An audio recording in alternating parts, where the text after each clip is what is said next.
আজ গোটা বিশ্বে আমাদের মুসলমানদের যে অবস্থান দুর্বল হয়েছে, এর অন্যতম প্রধান কারণ হলো আমাদের অনৈক্য। আমরা যদি আজ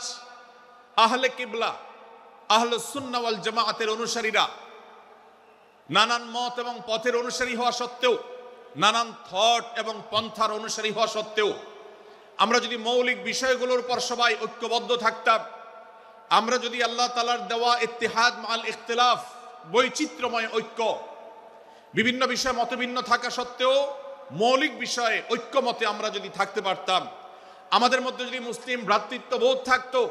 আমাদের মধ্যে যদি বলয় ভিত্তিক যে দেয়াল আর প্রাচীরগুলো আছে সেগুলো যদি না থাকতো, তাহলে আজ বাংলাদেশের বাস্তবতা হলো, বাংলাদেশে আল্লাহর কোরআন, আল্লাহ রাসূল সাল্লাল্লাহু আলাইহি ওয়াসাল্লামের হাদিসের আলোকে বাংলাদেশ আজ অটোমেটিক পরিচালিত হতো। ঠিক কিনা বলেন?